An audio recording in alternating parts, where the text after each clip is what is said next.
Caminamos en el quinto domingo de Pascua, preparándonos para Pentecostés. Y conviene recordar con un poco de paciencia y cariño, la verdad que me cuestiono sobre el tema del tiempo de las homilías. Porque a veces es el único tiempo que tenemos en la semana de escucharnos y escuchar la palabra de Dios. Pero por otro lado también veo que no es una charla en la que se pueda profundizar. Esta mañana, por cosas de Dios, estaba desayunando, no desayunando, sino que estaba desayunando con Pablo Muñoz Murriarte, un gran difusor, un youtuber católico. Él vive en Canadá, acaba de dar una charla en la UES, y hablamos de este tema, de la necesidad de la formación en el pueblo católico. Porque si no hay formación, sin un fundamento sólido, fácilmente vamos a ser presas de cualquier corriente, cualquier pensamiento. Por eso para mí es un dilema. Pero vamos a entrar por lo menos en el gusto, en el hambre de conocer más a Jesús. Nadie ama lo que no conoce.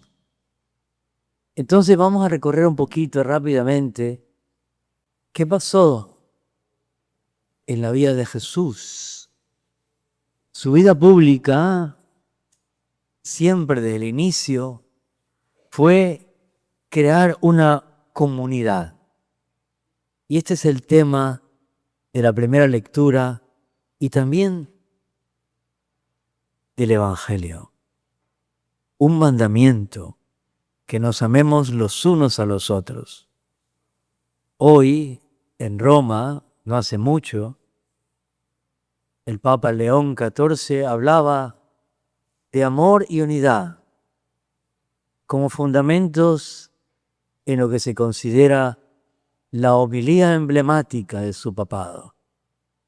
Todo gira en torno al amor, pero el amor no se vive en abstracto, se vive en comunidad.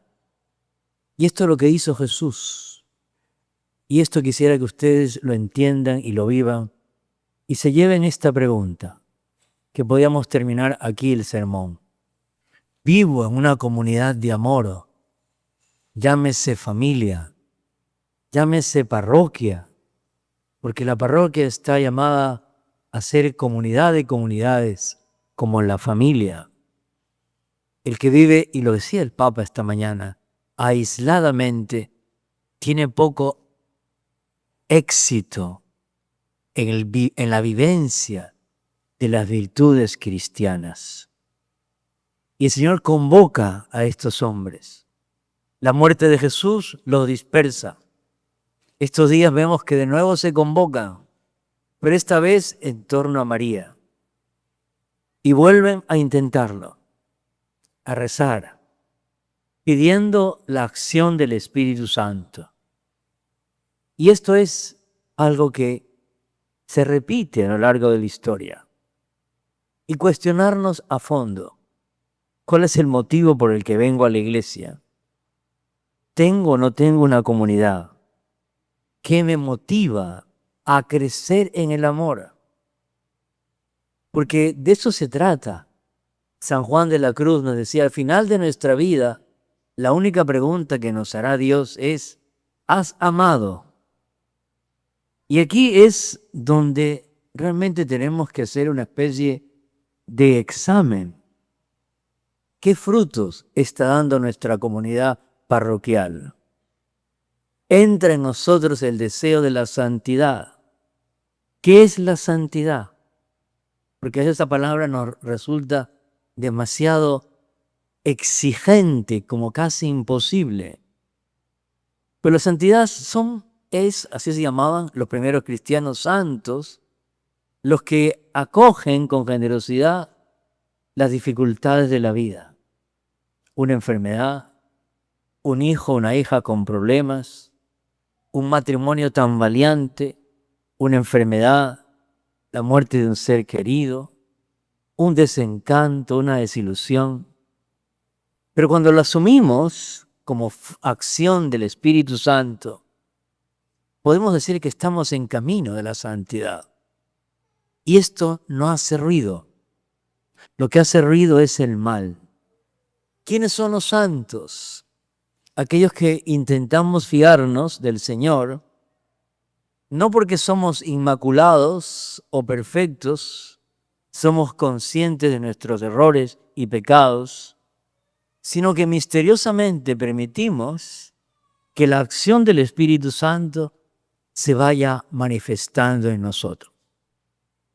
El deseo de ir a misa, el deseo de intentarlo, una buena confesión. ¿Cuántas cosas quizá ustedes no lo ven, pero yo sí los veo?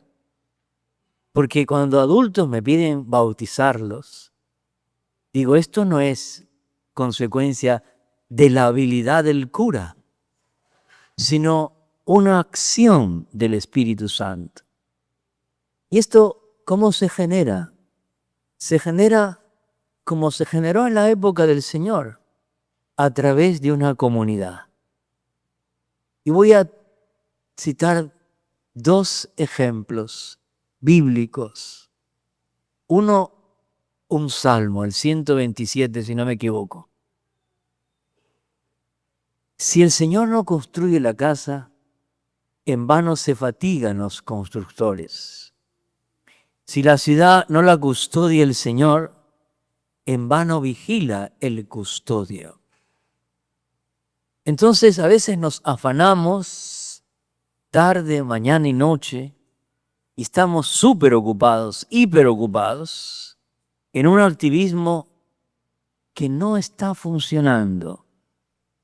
Y la pregunta es, ¿quién edifica mi familia? ¿Quién edifica mi hogar? ¿Quién edifica mi empresa? ¿Quién está edificando la parroquia?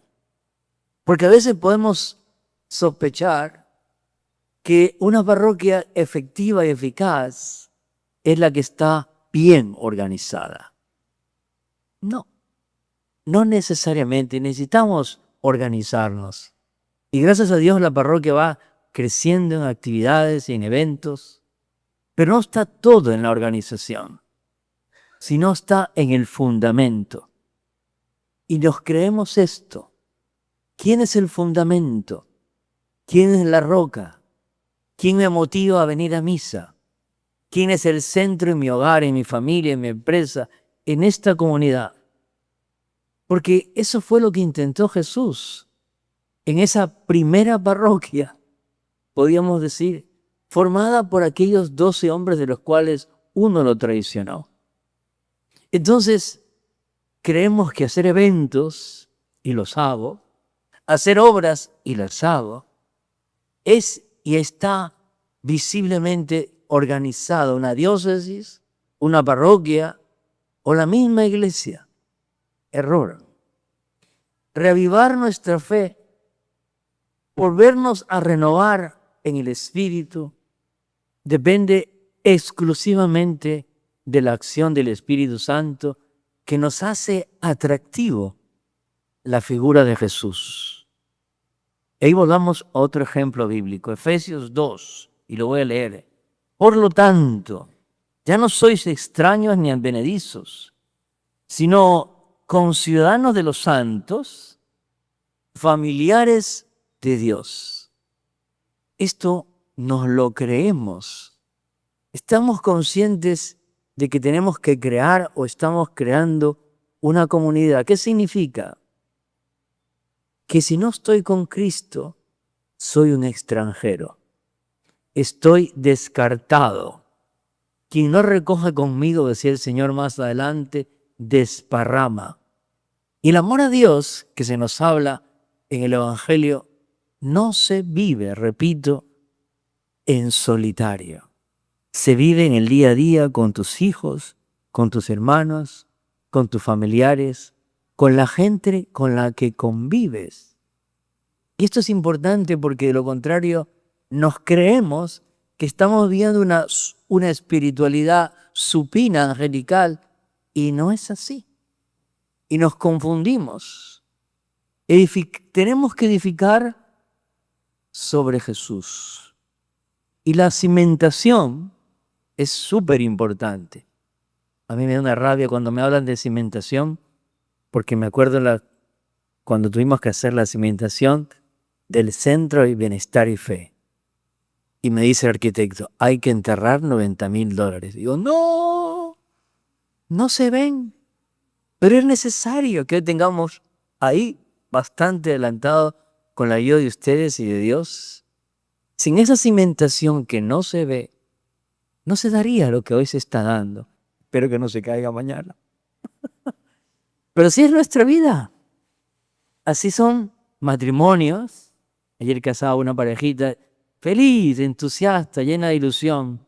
Y les hablaba de esto. El fundamento es la Eucaristía. El fundamento es un amor sostenido en el tiempo. ¿Cómo se traduce esto, mis queridos hermanos? Se traduce en algunas cosas que ya las sabemos. En este deseo de vivir en familia, pero también al mismo tiempo es una llamada personal.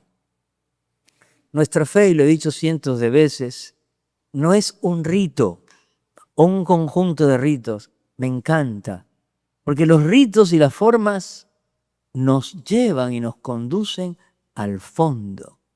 Detrás, por ejemplo, del incienso, significa que algo hay importante, que algo detrás es mucho mayor de lo que nosotros podemos visualizar exteriormente.